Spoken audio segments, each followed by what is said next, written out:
Good afternoon, ladies and gentlemen. Thank you for being here at the White House for your daily briefing. Before I take your questions, I just wanted to note, as many of you know, earlier today, in honor of the 12th anniversary of the September 11th attacks, the President, First Lady, Vice President, and Dr. Biden led White House staff in observing a moment of silence on the South Lawn. Throughout the day, the President, First Lady, Vice President, Dr. Biden, and members of the Cabinet will be participating in a number of memorial events here in D.C., also in Virginia, New York, Pennsylvania, and other states. As you know, this morning the President joined Secretary Hagel and General Dempsey at an event at the Pentagon, where he delivered remarks and participated in a wreath-laying ceremony to honor the victims of the attack there. In the afternoon, he will participate in a service project to commemorate the September 11th National Day of Service and Remembrance. The First Lady will visit with military children and families at the new USO Warrior and Family Center at Fort Belvoir, the largest center in USO history. The USO Warrior and Family Center supports wounded, ill, and injured troops, their families and caregivers, as well as local active duty troops. During Mrs. Obama's visit, she will participate in an activity making patriotic crafts with military children. This evening, the Vice President and Dr. Biden will host a barbecue for wounded warriors and their families at the Naval Observatory, and as I mentioned, members of the Cabinet are participating in events across the country, including at memorial events in New York City and in Shanksville, Pennsylvania. With that, I'll take your questions. Julie Pace. Thanks, Jay. I had a question about the decision the President announced last night to delay votes in Congress while pursuing this diplomatic track on Syria. So much of the conversation about the diplomatic track has been from the administration saying that it's only feasible because of the pressure and the threat of a military strike. But if you pull back on the votes, then don't you ease up on the possibility of a military strike? Don't you make that less imminent? What the President said is that he believed it was the right thing to do for Congress to postpone a vote. Congress is obviously continuing to work on this issue, and a number of members have begun looking at resolutions that might take into account the diplomatic avenues that are being pursued, and that is certainly worthy of pursuit, and we're in consultations with Congress about that. There is no question that the credible threat of U.S. military force brought us this diplomatic opening. Until 2 days ago, Syria did not even acknowledge that it possessed chemical weapons. We have seen more cooperation and helpful activity on this matter from the Russians in the last 2 days than we've seen in the last 2 years.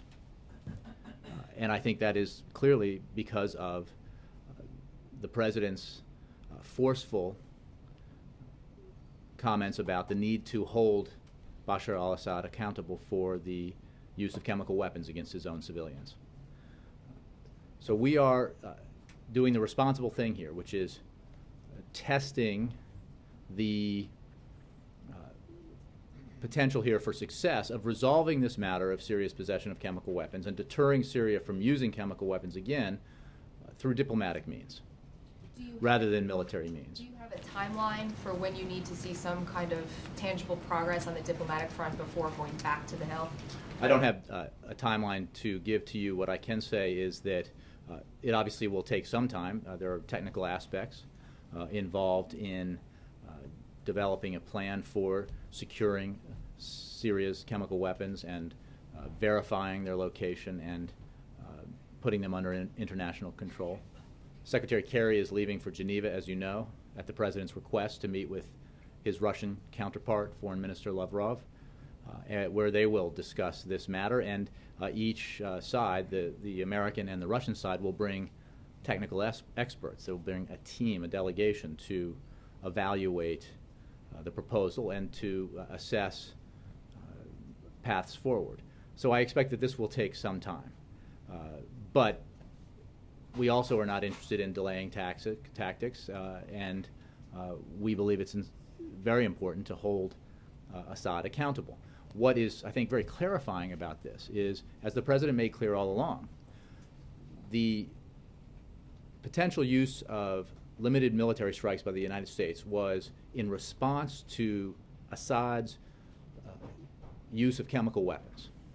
It was not, as he said, an effort to involve the United States militarily directly in the Syrian civil war. It was not designed to precipitate regime change. It was around the question of chemical weapons. And if Assad's chemical weapons stockpiles can be secured and removed from his possession, absent military force, that would be a very good thing. But I know you're not going to give us sort of a specific date for when you want something to be done by or want some sort of progress. But in talking to experts about this process, this is something that could take months, even years to carry out. So don't you need to give some sort of firmer timetable for when you need to see progress? Otherwise, this could just drag out and become a delaying tactic. Well, again, let's be clear. This initiative has been presented only in recent days. We are deploying the Secretary of State to meet with his Russian counterpart in Geneva, and these discussions will take place. Separate from that, there are discussions in New York at the United Nations around framing a United Nations Security Council resolution on this issue and on the removal from Assad's control of his chemical weapons stockpile. So let's be clear. I don't want to suggest, because it's certainly not the case, that we are interested in delay or avoidance of accountability here. And there are steps in this process if it were to succeed, and that is obviously a demonstration of sincerity and a verifiable way to secure the weapons and remove them from Assad's control, ultimately to destroy them. And the fulfillment of that process would certainly take some time, but the implementation of it could begin obviously before its completion. And we're going to work with the Russians, and it would be irresponsible not to explore this potential diplomatic resolution of this very serious matter. Mark. Thank you, Jay. Could you talk about what the President expects from the diplomatic process? Has the United States seen the French draft resolution? And would the use of force in the failure of diplomacy need to be part of any UN resolution, the possibility of use of force, that is?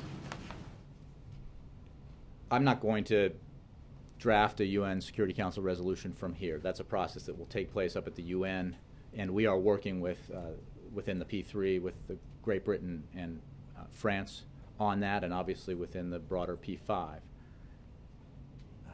Separately, in Geneva, Secretary Kerry will meet with Foreign Minister Lavrov to explore the path forward when it comes to how we would go about securing Assad's chemical weapons, identifying, verifying, securing, and ultimately removing from his possession those weapons with the final goal of destroying them. So, this is a process that will take a certain amount of time, but it needs to be credible.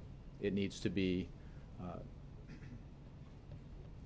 verifiable, and we will work with our allies and partners to test whether or not that can be achieved.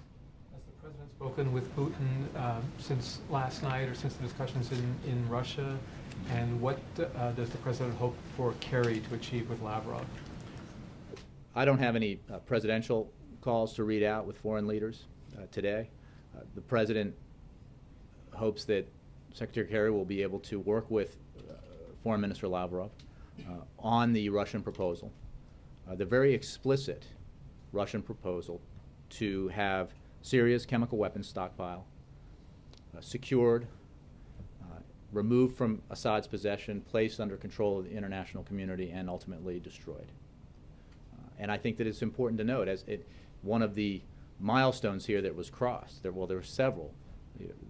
Syria saying, after 20 years of denying that they possessed chemical weapons and refusing to sign the Chemical Weapons Convention, suddenly acknowledging that they possessed those weapons and suggesting that they would sign the Chemical Weapons Convention. That is significant.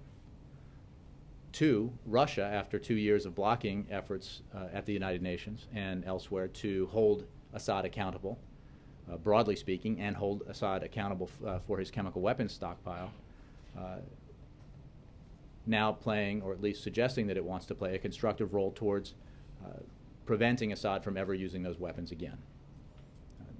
This is significant, and I think that it demonstrates that Russia is now putting its prestige on the line when it comes to moving further along this diplomatic avenue. Russia is Assad's and Syria's closest ally. Russia has played the role of blocking international efforts thus far to hold Assad accountable. And the proposition that they put forward to deal with Assad's chemical weapons presents a real opportunity if it were to be successful. Let's jump around. The Brazilian foreign minister is meeting with Susan Rice today to talk about surveillance. Brazil's president has asked for a full explanation about what U.S. surveillance activities have been involving Brazil, rather than sort of a drip as leaks become public. What message is Susan Rice going to give the Brazilian foreign minister about surveillance this afternoon?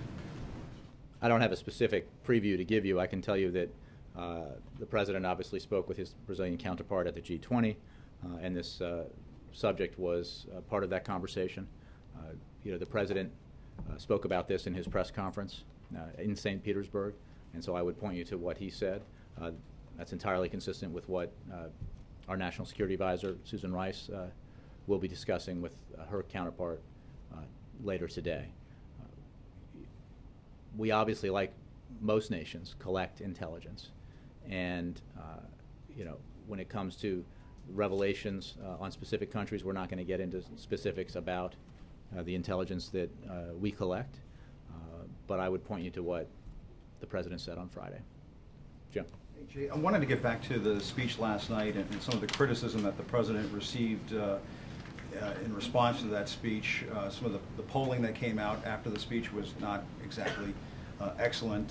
Some of the members of your administration were taking to Twitter to rebut some of the comments that were being made by various columnists. And I'm just curious, when you go back to the speech, it seems like the president was saying, we need action, but it's not going to be another Iraq. But we're not going to put boots on the ground, but we don't do pinpricks. It just seemed like a tough case to make, because there were so many twists and turns in the speech that there really was just so many inherent conflicts in the speech that it wasn't a clear case that he was making to the American people last night. I think your question makes it more complicated than it is. When it comes to the use of military force, this is a proposed limited military strike, limited in scope and duration, that would have significant effect on Assad's capabilities. But, and there's only one but, not three, but it would not be, and it is important that the American people understand this, it would not be an engagement that places American boots on the ground. It would not be the kind of open-ended, large-scale military engagement that we saw in Afghanistan and Iraq. It would not even be of the size and scope of the Libya operation or the Kosovo operation in the late 90s. So those are significant distinctions that need to be made, because understandably, as the president made clear, the American people and their representatives are understandably and justifiably weary of military conflict and wary of new military conflict. The president is completely understanding of that dynamic, and Instapolls notwithstanding, he understood going in that this would be a tough case to make. He has made that clear from the beginning, since he announced that he wanted to go to Congress for authorization. And he made that clear last night, I think, in very sincere terms, where he addressed specifically, one by one, the concerns that the American people have. He talked about letters that he received from Americans on this specific issue about this question of whether or not the United States should be the world's policeman, whether or not it's in the U.S. interest to involve itself in a civil war in the Middle East. These are understandable questions and understandable anxieties, and the president addressed them last night. And the job that he set out to achieve last night was to lay out for the American people why Syria and the use of chemical weapons in Syria matter to the United States, why we are sure that Assad and his regime are responsible for deploying those chemical weapons against innocent civilians, why it is in ultimately our national security interests to hold Assad accountable for the use of chemical weapons, and why the international community broadly has as its interests So how do you holding. account for the, I mean, it seemed like there was a lot of negative reactions to the speech. How do you account for that? Well, I'm not sure that that's the case. I think that the commentary that I saw reflected where the American people are, where commentators are, experts are, members of Congress are, which is conflicted. There's very little dissension about whether or not a chemical weapons attack occurred. In fact, I've heard none in this country. There's zero disagreement with the assertion that the Assad regime is responsible. There's zero assertion that I've seen, at least from lawmakers, that it is in our national security interest to maintain the prohibition on the use of chemical weapons. The question is, do we need to take military action in order to enforce that prohibition? That's never a desirable option. Prior to 48 or 72 hours ago, there were no diplomatic avenues open to resolve this. Now that Russia has put forward a potential diplomatic avenue, we are going to explore it. That is a responsible thing to do. But it remains the case that this is a very serious matter, that in the long term, if unchallenged, if Assad is not held accountable, would make the world a more dangerous place for the United States and for our allies.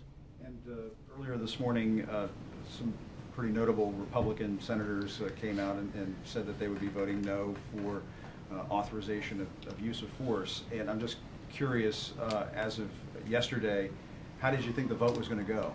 I think the President acknowledged from the beginning that this would be a challenge. We have presented a great deal of information to members of Congress, both in the House and the Senate, and we are continuing to do that today in briefings. And we'll continue to do that moving forward. Congress has only been back in town for a day and a half. Were there concerns about the vote not going your way, and did those concerns have anything to do with the President's decision to ask for a delay of that vote? I think it's important to note that we set the speech. The President was going to make his case, and that's the case that he did make last night. Part of the case now is the opening that has been provided here, the possibility of resolving this through diplomatic means. But the President went forward and made the case for why we should hold Assad accountable last night, and that's the position he held prior to this diplomatic opening, and it's the position he holds today. John. Jay, did the President consider at all canceling the speech? Nope. Because the original intent when you called for it on Friday was to make the case for military action and to make the case for Congress to pass this resolution with both clearly delayed, no consideration whatsoever to canceling? I would be intimately involved in that consideration, and it did not take place. And the reason for that is that it is still very important for the President to speak to the American people about what he views to be necessary in response to this appalling attack by the Syrian regime against its own people, and to put forward to the American people the context of this discussion from his point of view as Commander-in-Chief and President, and to explain also the now potential diplomatic avenue that has been opened that could allow us to resolve this without resorting to military force. So absolutely, the President, we never considered canceling. The President believed it was a useful thing to do to have the opportunity to speak to the American people. And this is something, gone are the days when even a speech like that is seen by the vast majority of Americans, and we will continue to have this discussion as we have over the last several days, that the President has through interviews in the days ahead. And just to try to get a direct answer to what Jim was asking. Clearly, the threat of force, as you've said over and over again, helps the diplomacy. It's why the diplomatic opening happened. So if you could have gotten that vote from Congress, it helps the diplomacy. The President asked for a delay in that vote because he didn't have the votes. The president asked for delay in that vote because we were engaged in exploring a diplomatic avenue, and members of Congress are interested also in exploring that diplomatic avenue, as you've seen in some of the actions that they've taken with regards to potential resolutions. The president thought that was an appropriate thing to do. What remains true is that the credible threat of U.S. military action is on the table. And it is because that threat is on the table that we have seen the kind of about-face from the Syrians that we've seen in these last several days. And we've seen the constructive approach that the Russians have taken in the last several days.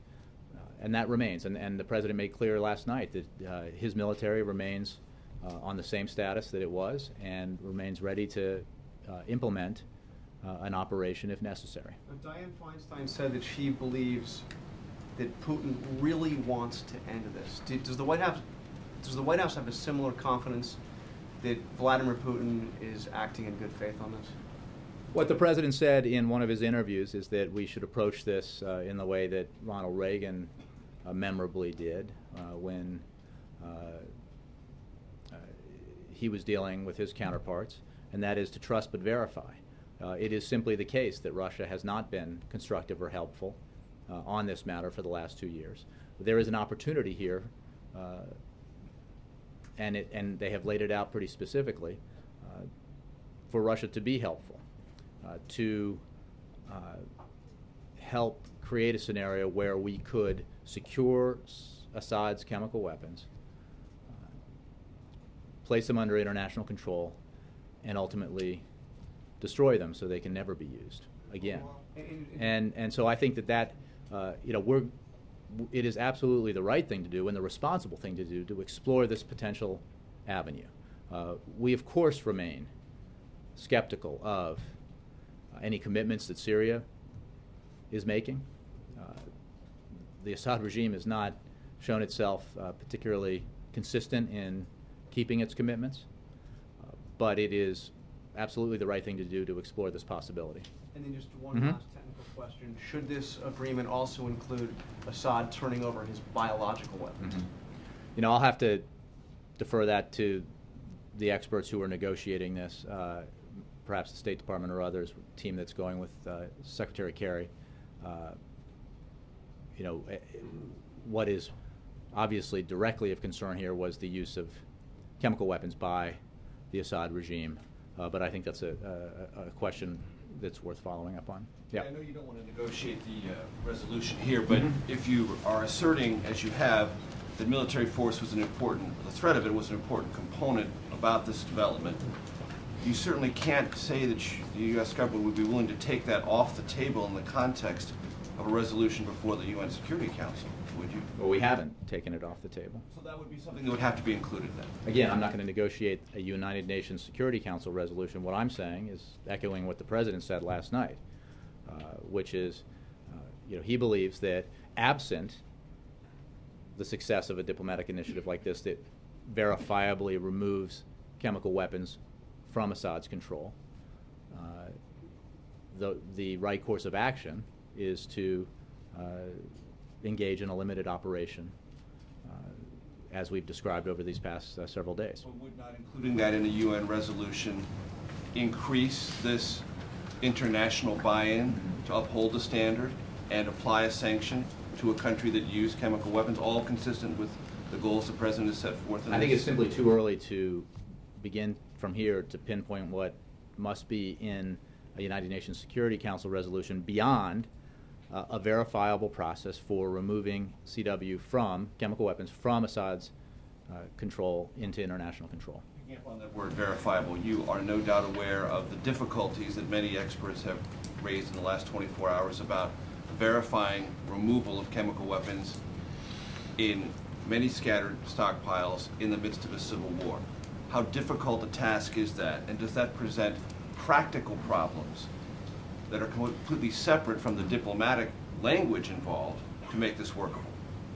I don't doubt that this would be a complex operation, which is why it has to be verifiable, which is why Syria would have to keep any commitment it made to allow for this process and to facilitate this process, and why Russia, obviously, as the nation that proposed this avenue would have to engage directly in verifying it and making it happen. I think that it's important, as I noted earlier, to say that by making this proposal, Russia has, I think, to its credit, put its prestige on the line when it comes to its close ally and the activities of its close ally. And it's clearly in the world's interest that Assad give up his chemical weapons so that he can never use them again. That would resolve the specific matter at hand here, which is a point that I've and others been trying to make over these past weeks, which is the issue of chemical weapons and their use in Syria by Assad is obviously related to the context of the civil war, but it is distinct from our policy towards the opposition and the civil war itself. So, and the fact that resolution of that conflict has to be brought about through political negotiation. When you say prestige, what exactly are you meaning? That Russia has to deliver Syrian compliance? I'm saying that every participant in this process would have a stake in seeing it bear fruit. But you didn't say Syria's prestige is on the line. You said Russia. So what you're saying is this is something that Russia has to deliver on the world stage now. I'm saying that Russia has stepped forward and put this proposal on the table. A Russian delegation is going to work with an American delegation in Geneva on some of the technical details of it. There are discussions in New York at the United Nations around what a Security Council resolution would look like. We are very interested in having a UN Security Council resolution. And I think this whole process will test the seriousness of all participants. And it is absolutely the right thing to do to pursue this and see if it can bear fruit. Lastly, you said you're skeptical. Are you more skeptical or optimistic? I think this is far too complex an issue to reduce to single phrases or words. I would say that it would be a good thing if we were able to resolve this through diplomatic means. Syria has not shown itself particularly credible in the past on these matters. Russia has obviously not played a very constructive role at the United Nations on these matters. But the proposal they've put forward is very specific. Syria's reaction to it changes the position they've held for years and is a total about-face from the position Bashar al-Assad held 3 days ago. And that is significant. So it is absolutely the right thing to do to test whether or not this can be a success. Jay, I want to ask you about Syria, but first another resolution, the CR, the continuing resolution. The House may bring it up as early as tomorrow. There's obviously something you may want to weigh in on before about healthcare funding being tied in there, but more broadly than the fight over that, does the White House feel there's any progress being made on those talks at all in terms of preventing a government shutdown? Where are we right now? Just well, we because clearly we've been talking believe, about other sure. issues, I want to see where you are. It's certainly the case that we haven't had this conversation in a little while. But our view is that Congress needs to act to avoid a shutdown.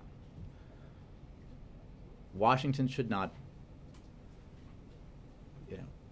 engage in activity that creates more self-inflicted wounds on the economy, and a shutdown would do just that. At a time when we've created, since the Great Recession, 7.5 million private sector jobs, when we've seen steady economic growth, we've seen improvements in a housing market that was obviously in dire straits during the recession, and we are continuing to make progress. There is certainly more work to do, and allowing a government shutdown for ideological reasons would be hugely counterproductive. So when it comes to, we haven't seen any bill yet. Our position obviously is that we will not accept anything that delays or defunds Obamacare. Again, threatening a government shutdown over an ideological position is not something most Americans would believe is the right thing to do. Harming the economy to refight old political battles, to refight a battle that was waged and ended when Congress passed the law, the President signed the law, the Supreme Court upheld the law, is not in the interest of the American middle class. So we would obviously oppose that. Back on Syria, there were several times you have said there's been an about face by Syria because of this credible threat of military action by the president. Mm-hmm. How then do you explain Secretary Kerry on Monday saying that any U.S. military action would be, quote, unbelievably small? Mm-hmm. Was that a gaffe? Or, I mean, because I'm not sure Assad would think unbelievably small would sort of scare him to the table, would it? I took this question the other day. I think you weren't here, but the Secretary was describing the proposed military action in contrast to the large-scale, open-ended, ground invasion type operations that we've seen in Afghanistan and Iraq. As the President made clear, even the kind of operation that we are contemplating, is not a pinprick. It would have a serious effect on Assad's capabilities, specifically his capabilities when it comes to carrying out further chemical weapons attacks, and it would have the effect of deterring Assad from using chemical weapons again. And deterrence is a key factor here. That is the goal of military action, is to prevent Assad from using chemical weapons again, to deter their use. And the pursuit of this diplomatic channel, this diplomatic avenue, towards relieving from his possession that chemical weapon stockpile, obviously has as its ultimate goal deterring Assad from using chemical weapons again in the future. Having said that, on Monday, Secretary Kerry also downplayed the idea that Russia could be helpful here. Mm-hmm. And more importantly, perhaps, Ambassador Rice gave an important speech on Monday where she specifically said, the President would much prefer the backing of the United Nations Security Council, but let's be realistic. It's just not going to happen now. Believe me, I know. I was there for all those UN debates, and I won't belabor it. But she said, I was there for 2.5 years. Russia has never been helpful in this process. What has changed since Monday? It's only been 48 hours. Is this just a fig leaf to buy you more time? What I think has changed, and I would point you to the on-the-record statements by Russian government officials as well as Syrian government officials, is the threat of U.S. military action. And as I think has been reported and we've said, we have had conversations with the Russians, going back to the G20 in Los Cabos between President Putin and President Obama, general conversations about the need to deal with the threat posed by Syria's chemical weapons stockpile. Those conversations continued in various forms between Secretary Kerry and Foreign Minister Lavrov. They were one of the topics of conversation between President Obama and President Putin in St. Petersburg. But Susan Rice's comments and Secretary Kerry's comments reflected the reality that we had dealt with as a nation when it came to Russia's disposition on this matter. And it wasn't until, because private conversations are one thing, but it wasn't until Foreign Minister Lavrov explicitly and publicly put forward a proposal to act on the need to secure Syria's chemical weapons, to remove them from Assad's control, to place them under international control, and ultimately destroy them, that avenue was open. Because prior to that, based on past experience, there was not a lot of optimism about resolving this diplomatically with Russia's help, given the role that Russia had played in the past. Now, Russia's made this proposal. Russia is engaging with the United States and other members of the United Nations Security Council and other participants in this process, and we will see where it leads. It is certainly too early to tell if it will be successful, and there is certainly reason to be skeptical.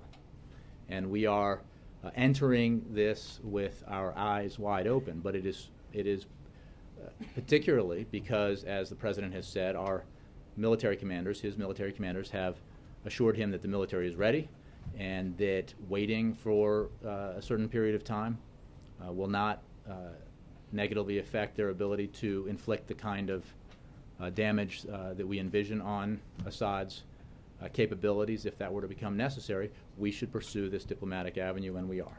Two other quick ones, though. If, in fact, I've heard this line that for months, these talks were going on with the Russians, talking about the possibility of them playing a positive role in Syria, and that this wasn't just sort of thrown out there by Secretary Kerry on Monday. It wasn't a gaffe, that this had been privately worked on.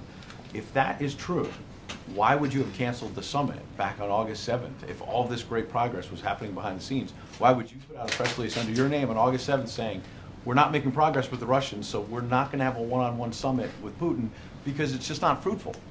Well, I when this understand that important business was on the table. Some may doubt President Obama's word or Secretary Kerry's word, but perhaps the fact that Foreign Minister Lavrov or President Putin have said, You said that we're not making progress on August 7th, so We we're not did- going to have a summit. well, first of all, So how do you trust Putin now? All of a I sudden, just said this in is the answer to your greatest last idea. question that we had made no progress. We were having these conversations, but there was no indication prior to Foreign Minister Lavrov's public statement that this avenue would be pursued. And it's a welcome development.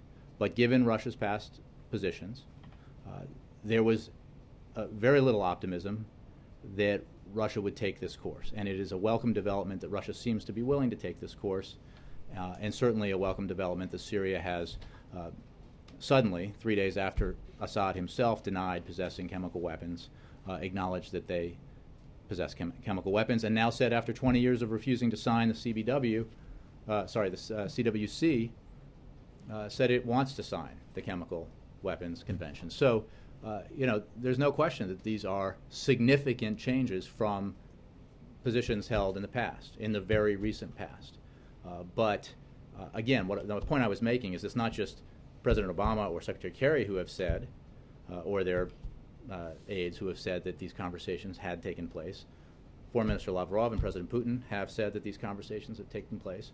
What they had not produced prior to earlier this week was any actual action towards a diplomatic resolution of this matter. Last one, you mentioned the president's word. Senator McCain, Senator Graham came out of the Oval Office after meeting with the president a week ago Monday.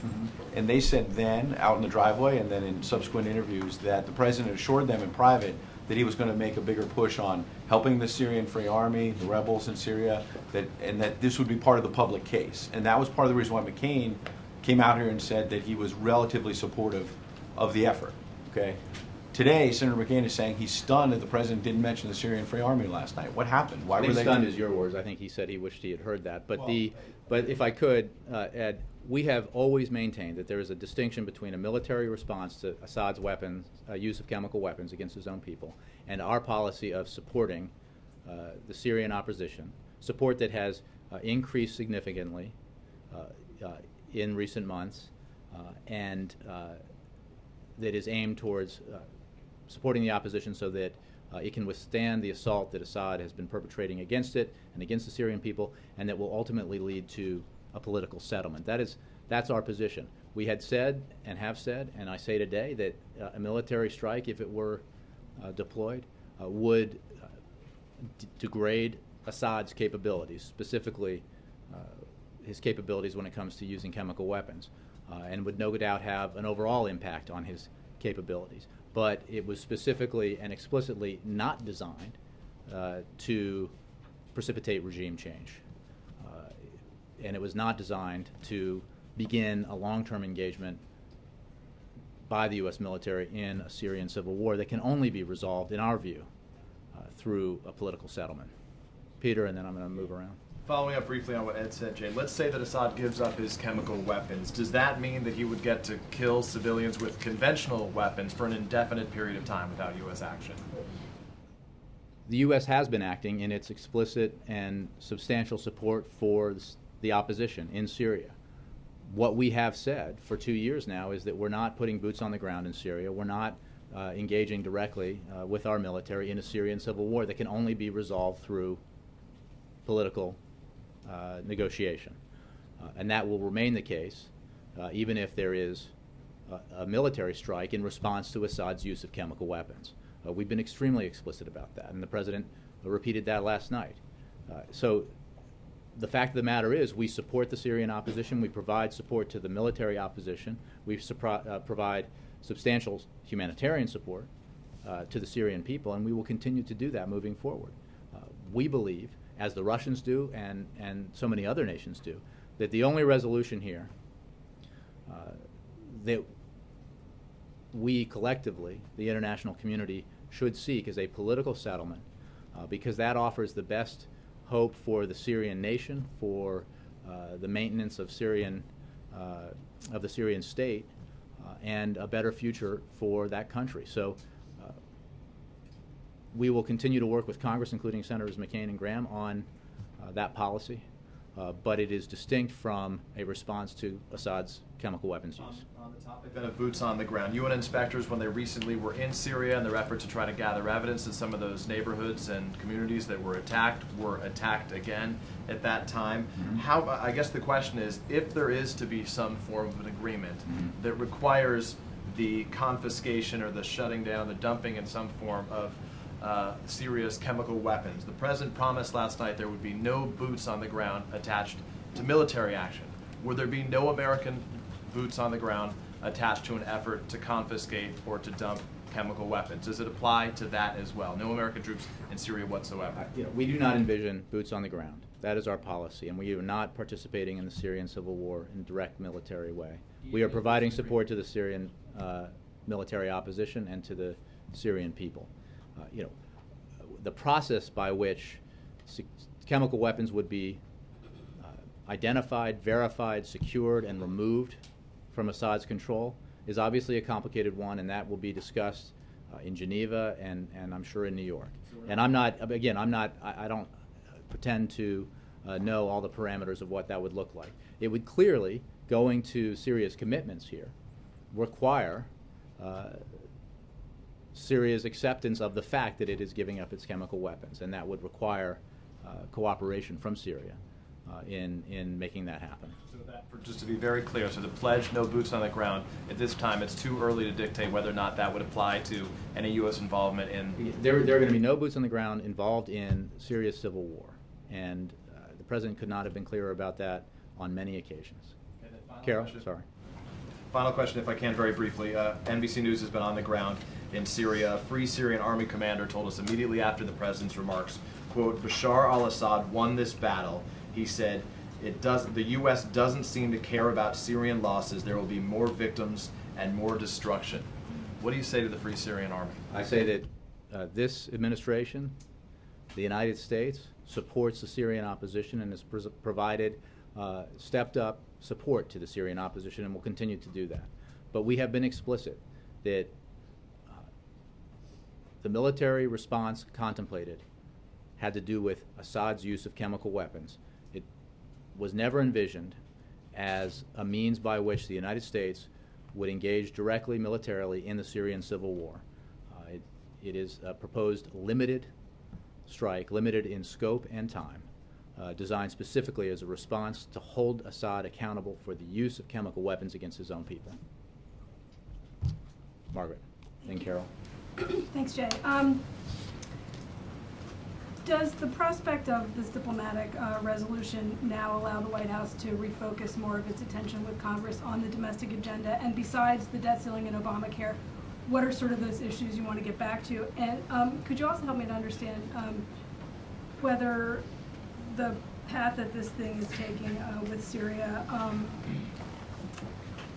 is likely to strengthen or to weaken the president's hand? In other words, do you think that Republicans will see it as he blinked and he'll continue to blink if they do standoffs with him, or do you think they will see it as he sought our vote on authorization and he wants to be cooperative and we should be cooperative? He being? The President of the United States. I'll try that one first and get to your other question.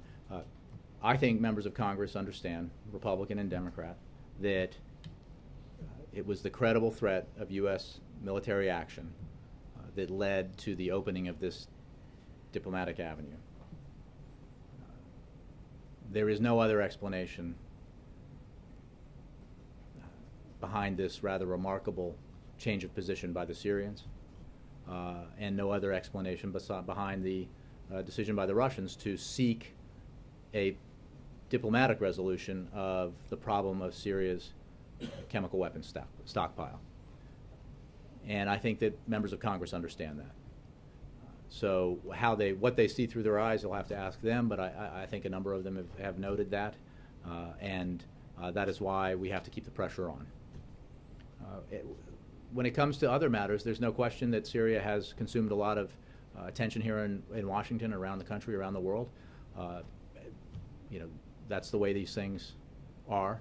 The President remains committed to pushing forward on an economic agenda that creates a better bargain for the middle class, that focuses on middle class security, the opportunities of providing education to America's children, and to making the necessary investments in our economy so that we can continue to grow out of the worst recession since the Great Depression. And absolutely, the President will be focusing on those issues in coming weeks and months, because they're so important to the American people and they're so vital to the long-term future of this country.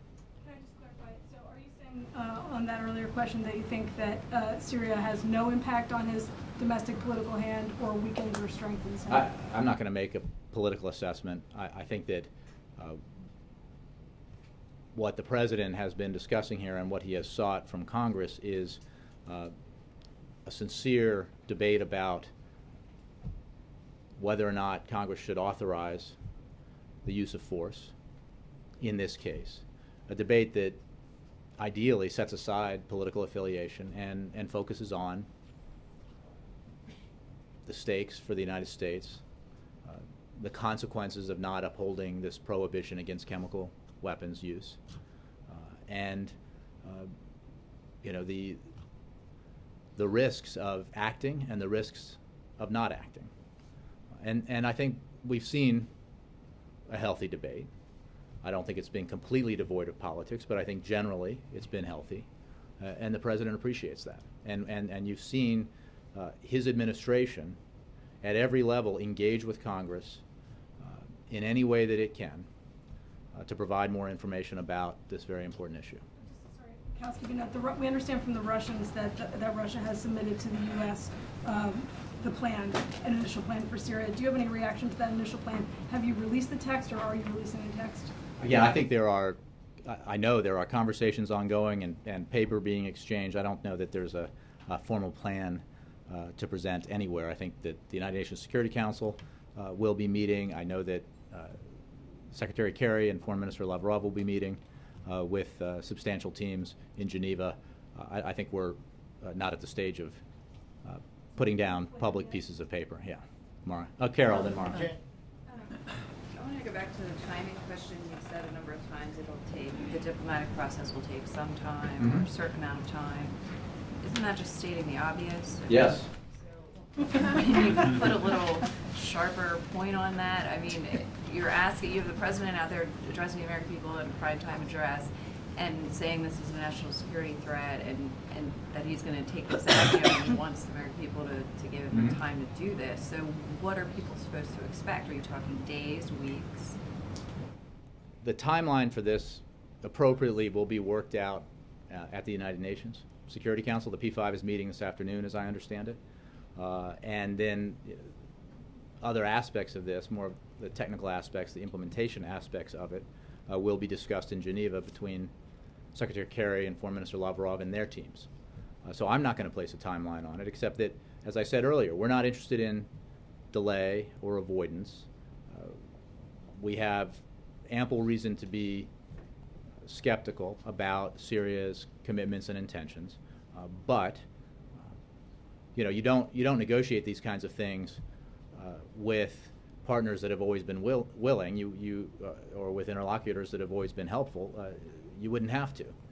These kinds of things come about because, in this case, pressure has been placed on Syria to change its position, and Russia has decided to put forward what could be a very positive path forward to resolve this diplomatically. But we're not there yet, and that's going to take some time. When you talk, just two other quick things. When you say that you're not interested in delay and avoidance, what types of benchmarks, or what are you looking for? What would signal delay and avoidance, and at what point do you cut ties and go back to Congress and ask for authorization for force?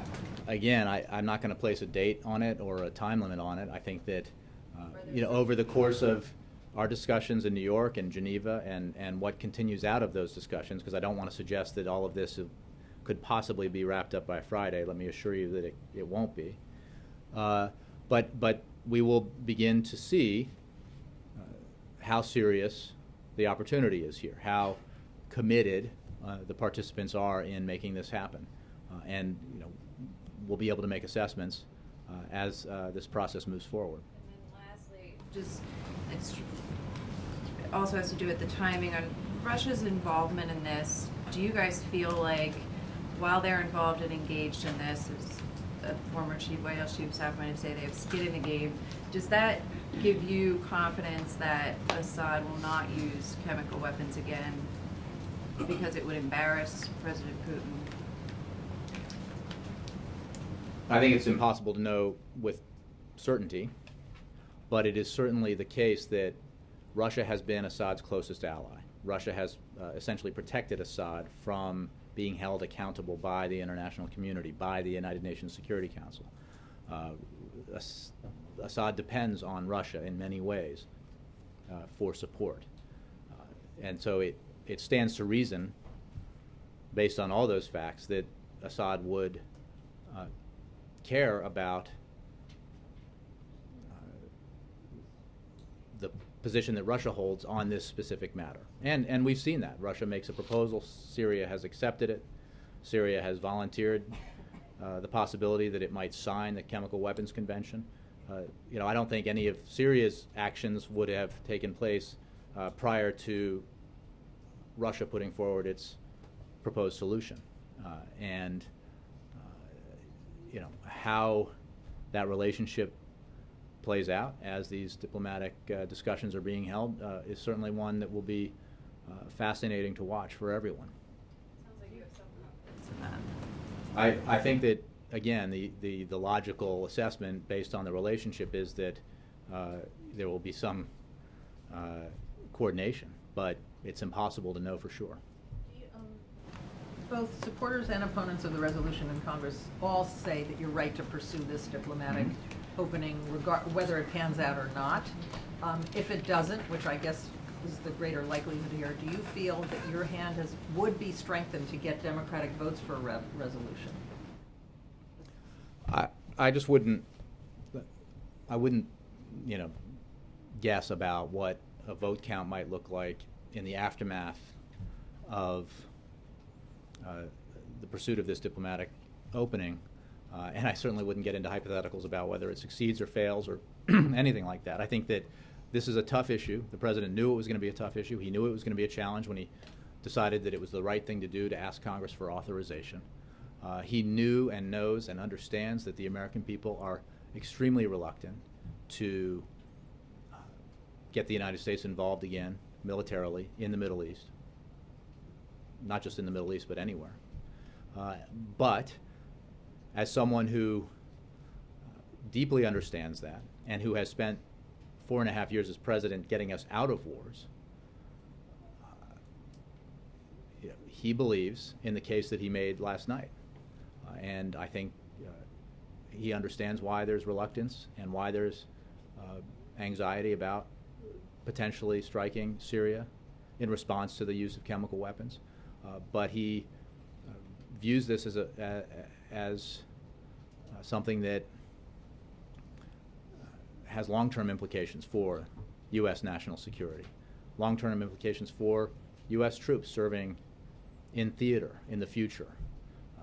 If the Chemical Weapons Convention and the prohibition against the use of chemical weapons unravels and Assad is allowed to use them again without repercussions, and others see that, and we begin to see the use of chemical weapons in other areas and the potential proliferation of chemical weapons to non-state bad actors, there are potentially hugely negative consequences for the United States and for other nations in the region. Does that mean that U.S. prestige is on the line as well as Russia's? Well, I think the United States leads in these situations, and it's not always popular and it's not always comfortable. But we are a unique nation in many ways, the oldest constitutional democracy, and the responsibilities that we bear when there are crises around the world are unique. But it is also part of our democratic process in the president's views that we have an open debate about it, that we, in this case, because the circumstances allow it, that we have a debate in Congress and a vote potentially on authorization of military force. Just one practical question. When Secretary Kerry made his off-the-cuff remarks in London, the last things he said was, it can't be done. On a practical level, it cannot be done. You can't get these weapons out of a place that's in the midst of a civil war. Is that still your conclusion, or have you come to a Again, as conclusion I said in about whether answer to it's physically possible to do? certainly it's possible, and the fact that it's a challenge, certainly you're not suggesting, or no one would suggest that because it's difficult we shouldn't pursue it, because it would certainly achieve our goal and the international community's goal to take those chemical weapons stockpiles away from Assad, place them under international control, and dispose of them. That would be an enormous accomplishment, one of the largest stockpiles in the world, under the control of a regime that has been willing to use them.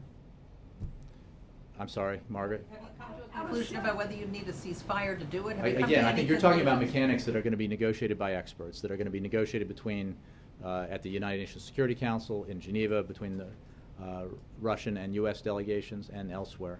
But I accept it, and I accept the assessments by experts that this kind of thing isn't easy. But that doesn't mean we shouldn't pursue it, because it's obviously a preferable alternative. And it achieves the goal that we set out, which is to deter Assad from using chemical weapons in the future, to make it clear to him that there are enormous consequences to using those chemical weapons. And if we can achieve diplomatically that goal without a strike, that would be a good thing. Thanks, Jay. Zach? Jay, two quick questions. First, you said earlier that there's no question that the threat of force led to this potential outcome. And the timing on that is confusing, because 2 weeks ago, when it seemed like force was imminent, it seemed like the president was ready to strike, the Syrians nor the Russians relented. This week, when it looked like congressional and public opinion was moving against the use of force, making such use even more difficult, arguably, they finally relented. Can you square that circle? I think that you're viewing this through a particular Washington and American lens. I think that there's no question, based on what the Russians have said and the Syrians have said and what we know, that the credible threat of U.S. military action precipitated this.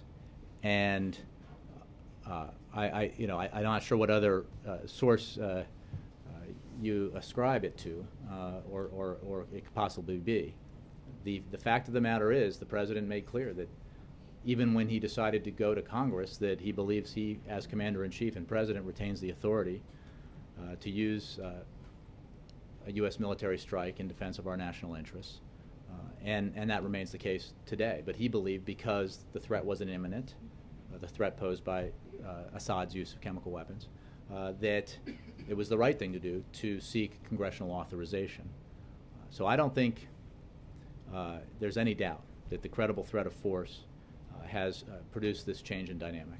And secondly, quickly, the president invoked the Holocaust, international law, crimes against humanity last night in connection to the chemical weapons attack by Assad. In that context, has the president concluded that Assad would constitute a war criminal and should be brought before the ICC for prosecution? That's obviously a distinct matter that was not a focus of the president's remarks. It's not a focus of the discussion right now about using military force in response to the use of chemical weapons, or pursuing the diplomatic opening that is currently being explored. So, I would leave that for discussions in the future. Christy? Thank you, Jay. I just wonder if you would agree with the assessment that there's been a zigzag quality to the foreign policy at the White House over the last couple of weeks. I mean, Is that a shout out to Politico? Well, it's a good phrase. It seems that. It seems like a cliche to me, but. Okay, well, I mean, how would you put it? First the president was talking about international law, then he was talking about norms, then it looked like strikes were imminent, then this diplomatic solution was being pursued. I mean, do you agree that maybe... This approach that has engendered these analyses and criticism and stuff has led to what today? A complete about-face by the Syrian regime, an acknowledgement for the first time in its existence that they hold chemical weapons on its possession of chemical weapons. Well, true or not? Saying they're going to turn them over. Yeah. Have you seen them? I mean, They have acknowledged that. Hey, Ed, we can debate on Crossfire one day when we're both out of our current jobs. But we can arrange that. Jim's going to set us up. We'll talk to Stephanie and Newt. But they have completely changed their position about whether they possess chemical weapons. Syrian government officials aren't only acknowledging they possess them, they're talking explicitly about why they had them and how they fit into their military arsenal. That is For the attack on the 21st, right? That's not a complete I about didn't face. say that. And You're saying a complete about face. Ed, on the and issue they're of saying they're going to Ed, turn them we'll over. save it for Crossfire. But on the issue of whether or not Syria possesses, even Andre would agree with this, that Syria possesses chemical weapons, it's true. And I'll call Okay, but what you're saying is that you've ended up in a good place. Would you agree that you've sort of zigzagged your way I think to that it? there have been developments along the way that have obviously affected how everyone views this matter. Where the president has been consistent is that we cannot, in his view, as a nation or as a responsible international community, accept the flagrant violation of a prohibition against the use of chemical weapons, because there's a price to be paid for that. And these are hard choices. And I think in his address last night, the president made clear that he understands how hard these choices are. But he also made clear why he believes deeply that we have to hold Assad accountable for gassing his own people, for killing his own nation's children in their beds, merely to retain his grasp on power. Facts changed while the president was changing his approach to it, right? I mean, the international law versus the international norm argument changed while the facts didn't change. You're talking about language here. Unbelievably the chemical, small whether strike versus what language you use to describe it. There is an international prohibition enshrined in the Chemical Weapons Convention, signed by 189 nations representing 98% of the world's population, that prohibits the use of chemical weapons. How else is it? You can call it a norm or a law. It's a standard ascribed to by almost the entire world, and Assad violated it, and that's a serious thing, and that's the approach the president's taken. Obviously, when it comes to the change in direction associated with this diplomatic initiative, we acknowledge that, and we think it's a good thing, potentially, although we're healthily skeptical about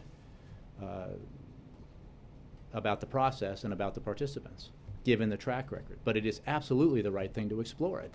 It would be irresponsible not to explore it. Andrei, пожалуйста. Спасибо, Jay.